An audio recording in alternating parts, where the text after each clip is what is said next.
for the first time today, because this is not a natural virus. No, this is a manufactured virus. That is why, for the first time in human history, you now have a virus which attacked all of mankind, the whole world at the same time. This is my first comment. Since it is a manufactured virus by those who are monstrously evil, dangerously evil, relentlessly evil, may Allah destroy them. Since it was manufactured by evil people, the implication is they can manufacture the virus at varying degrees of strength and of danger. Does the political scientist understand that? Does the economist understand that? Does the sociologist or psychologist or even the medicinal practitioner, do they understand that? No. What about our religious scholars?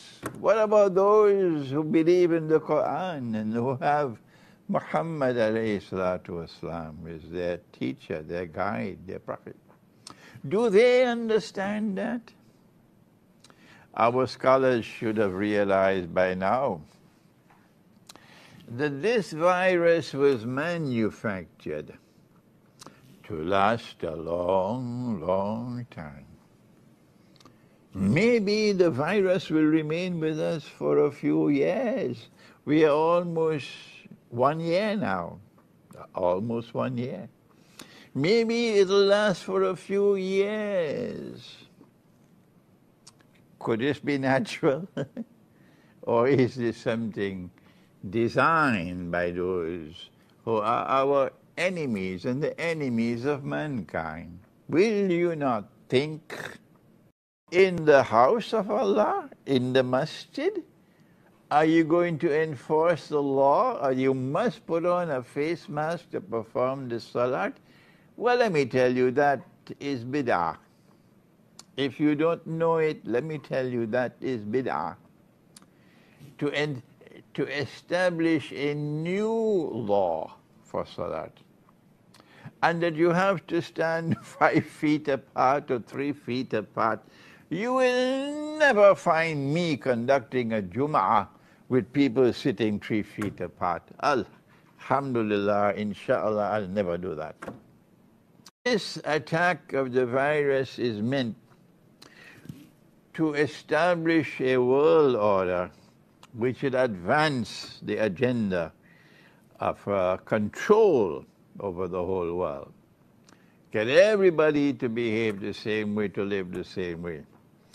And then the virus has also come to do something psychological. That was sociological. This is psychological.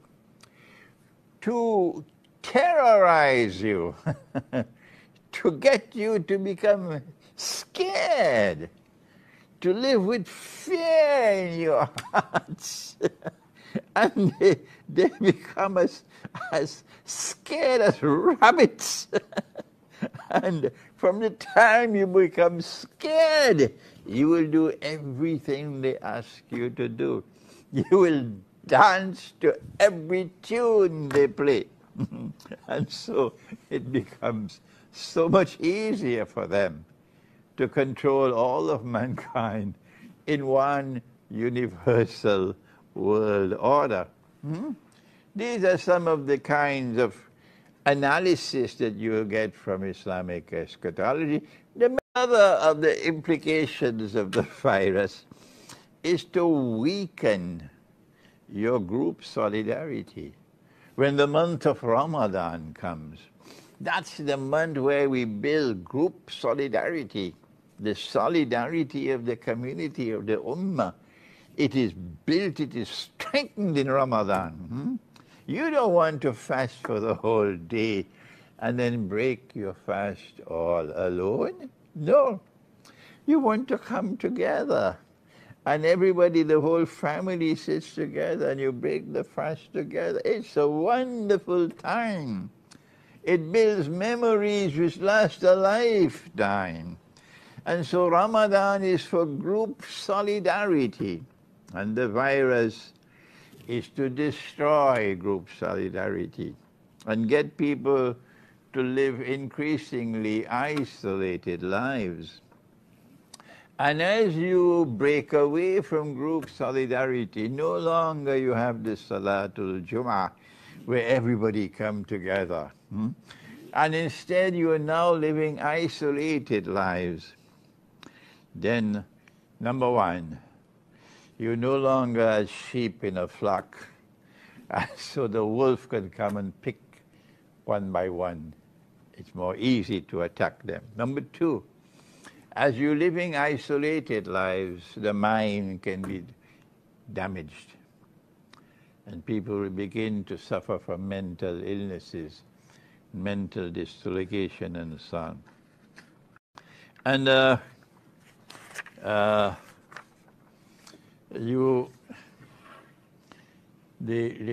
virus has also come in order to destroy not only the group solidarity, not only mental health, the virus has also come to destroy the economy in such a way that only the rich can eventually survive the virus.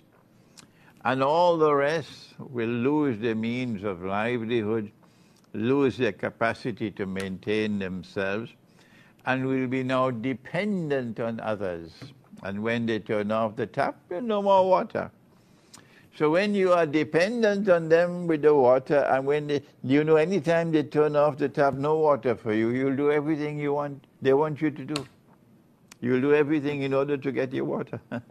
And so mankind can more easily be controlled when the virus has destroyed the economy in such a way that most of mankind become dependent rather than economically independent. And so it is eschatology which is explaining the virus. Where are the scholars of Islam? Are they doing this? Are they explaining the virus?